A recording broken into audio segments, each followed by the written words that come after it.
Números capítulo 34. O Senhor Deus mandou que Moisés desse aos israelitas as seguintes ordens: quando entrarem em Canaã, a terra que eu estou dando a vocês, as fronteiras serão essas. A fronteira do sul irá desde o deserto de Zin ao longo da fronteira de Edom. No leste, ela começará na ponta sul do Mar Morto. Depois voltará para o sul, na região da subida de Acrabim, e passará por Jim, até chegar a Gades Barneia. Em seguida, passará por Azardá, até chegar a Asmon, e de Asmon até o ribeirão que faz fronteira com o Egito, e terminará no Mar Mediterrâneo. A fronteira do oeste será o Mar Mediterrâneo. A fronteira norte irá desde o Mar Mediterrâneo até o Monte Or, e dali até a subida de Amate, e depois até Zedade. De Zedade, essa fronteira do norte seguirá até Zifron e acabará em Azar-Enã. A fronteira do leste irá desde Azar-Enã até Zefã, e de Zefã até Riblá, que fica a leste de Aim. Dali, a fronteira descerá pelo leste do lago da Galileia e seguirá pelo Rio Jordão até terminar lá no Mar Morto. Então, estas serão as 4 fronteiras do país de vocês. Então, Moisés deu essas ordens aos israelitas. Essa é a terra que vocês vão repartir por sorteio.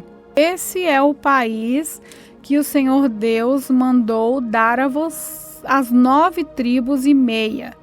Isso porque as 2 tribos e meia, isso é, as tribos de Gade e de Ruben e metade da tribo de Manassés, já receberam por grupos de famílias a terra que pertencem a elas, do lado leste do Rio Jordão, na altura de Jericó, que ficava do outro lado do rio. O Senhor Deus disse a Moisés: o sacerdote Eleazar e Josué, filho de Num, vão repartir a terra entre o povo. Escolham também um chefe de cada tribo para ajudar a dividi-la. Os homens que devem ser chamados são os seguintes: da tribo de Judá, Caleb, filho de Jefoné; da tribo de Simeão, Samuel, filho de Amiúde; tribo de Benjamim, Elidade, filho de Guizon; tribo de Dan vai ser Buque, filho de Jogli; da tribo de José, isso é, Manassés, Amiel, filho de Éfode; tribo de Efraim, Quemuel, filho de Zifrã; tribo de Zebulon, Elisafã, filho de Parnaque; tribo de Isacar, Pautiel, filho de Azã; tribo de Aser, Aiude, filho de Semoli; e da tribo de Naphtali, Pedael, filho de Amiúde. São esses os homens que o Senhor mandou repartir a terra de Canaã entre os israelitas. Números capítulo 35. Nas planícies de Moabe, perto do Rio Jordão, na altura de Jericó, que ficava no outro lado do rio, o Senhor disse a Moisés o seguinte: mande que os israelitas das terras que vão receber deem aos levitas algumas cidades onde estes possam morar, e também terras de pastagem ao redor delas. Essas cidades serão dos levitas, e eles morarão nelas.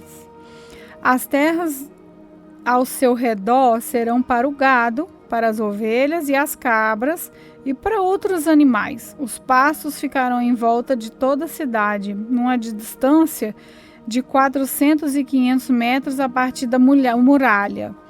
Todo o terreno formará um quadrado de 900 metros de cada lado, isso é, medirá a mesma coisa a leste, a oeste, ao norte e ao sul.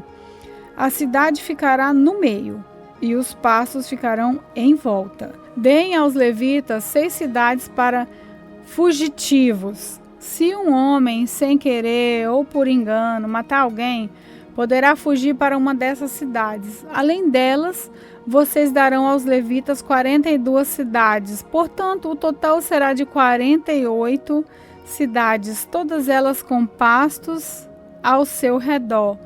O número de cidades de levitas em cada tribo será determinado pelo tamanho do seu território, isso é, dos territórios maiores será escolhido um número maior de cidades e dos territórios menores, menor número de cidade. O Senhor Deus mandou que Moisés dissesse ao povo de Israel o seguinte: quando vocês atravessarem o rio Jordão para entrar em Canaã, deverão escolher algumas cidades para fugitivos, onde poderá ficar morando qualquer homem que, sem querer ou por engano, tenha matado alguém. Ali, ele ficará a salvo do parente da vítima que estiver procurando vingança e não morrerá sem ter sido julgado em público. Escolham 6 cidades para refúgios, 3 a leste do Rio Jordão e 3 na terra de Canaã. Essas cidades serão de refúgio, tanto para os israelitas como para os estrangeiros que moram com vocês.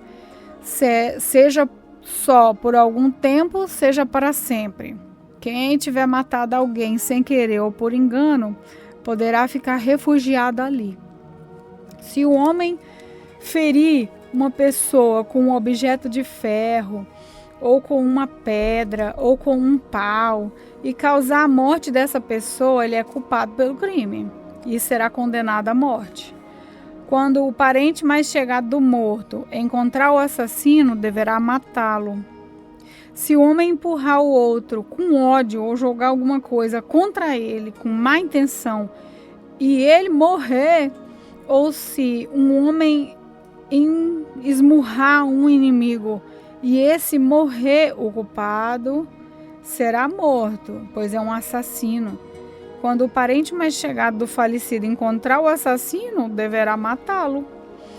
Mas pode acontecer que alguém sem querer empurre o companheiro, ou não era seu inimigo, ou atire sem má intenção alguma coisa contra ele. Pode acontecer também que alguém sem ver atire uma pedra e venha a cair em cima de alguém e cause sua morte. Porém, os dois não eram inimigos e quem matou não fez isso de propósito. Nesses casos, o povo julgará a favor do que matou sem querer e não a favor do homem que era responsável por vingar a morte do seu parente. O povo deverá prometer o homem que matou sem querer, não deixando que ele seja morto pelo parente do homem que morreu. O povo o fará voltar à cidade de refúgio para onde havia fugido. E ali o assassino ficará até a morte do grande sacerdote que foi ungido com azeite sagrado. Mas, se em qualquer tempo o homem que matou alguém sair da cidade de refúgio para onde havia fugido e o responsável por vingar a morte do seu parente o encontrar, ele poderá matá-lo e não será culpado por essa morte. O homem que matou alguém deverá ficar na sua cidade de refúgio até a morte do grande sacerdote, mas depois poderá voltar para a sua casa. Essas ordens serão uma lei para vocês e os seus descendentes em todos os lugares onde vocês morarem. Quem matar uma pessoa será condenado à morte, conforme o que 2 ou mais testemunhas disserem. Uma testemunha só não basta para condenar alguém à morte. A vida de um criminoso condenado à morte não pode ser comprada com dinheiro. Ele será morto. Também não aceitem dinheiro para libertar aquele que tiver fugido para uma cidade de refúgio e que quiser voltar para sua terra antes de morrer o grande sacerdote. Portanto, não profanem com crime de sangue a terra onde vocês vivem, pois os assassinos profanam o país, e a única maneira de se fazer a cerimônia de purificação da terra onde alguém foi morto é pela morte do assassino. Não tornem impura a terra onde vocês vão morar, pois eu também estou no meio dela. Eu, o Senhor, vivo no meio dos israelitas. Números capítulo 36. Os chefes das famílias dos grupos de família de Gileade, descendentes diretos de Maqui, Manassés e José, foram falar com Moisés e com os outros chefes de famílias israelitas. Eles disseram a Moisés: o Senhor Deus ordenou que o Senhor distribuísse a terra ao povo por sorteio. Ele também ordenou que o Senhor desse a propriedade do nosso parente Zelofeades às suas filhas. Porém, se elas casarem com homens de outra tribo israelita, a terra que foi dada a elas deixará de pertencer à nossa tribo e passará a ser da tribo daqueles com quem elas casarem. Assim irá diminuindo a parte que nos foi dada por sorteio. Porém, quando chegar o ano da libertação, a terra delas ficará definitivamente para a tribo daqueles com quem elas casarem, e não será mais nossa. Então Moisés, conforme as ordens do Senhor, respondeu aos israelitas o seguinte: os homens da tribo de José têm razão. A ordem do Senhor para as filhas de Zelofeade é essa: elas podem casar com quem quiserem, contanto que seja com um homem de uma das famílias da tribo do seu pai. Desse modo, as terras dos israelitas não passarão de uma tribo para outra, pois os israelitas devem ficar ligados, cada um à terra da tribo dos seus pais. Todas as moças que tiverem terras numa tribo israelita deverão casar com alguém da família da tribo do seu pai. Desse modo, cada israelita herdará a terra dos seus antepassados e ela não passará de uma tribo para outra. Cada tribo continuará ligada à sua própria terra. Então Maclá, Tissa, Ogla, Milca e Joá, filha de Zelofeade, fizeram como o Senhor havia ordenado a Moisés e casaram com filhos dos seus tios paternos. Elas casaram dentro dos grupos de família da tribo de Manassés, filho de José, e as suas terras ficaram na tribo do pai delas. Foram essas as leis e os mandamentos que o Senhor Deus deu ao povo de Israel por meio de Moisés nas planícies de Moabe, perto do rio Jordão, na altura de Jericó, que ficava do outro lado do rio.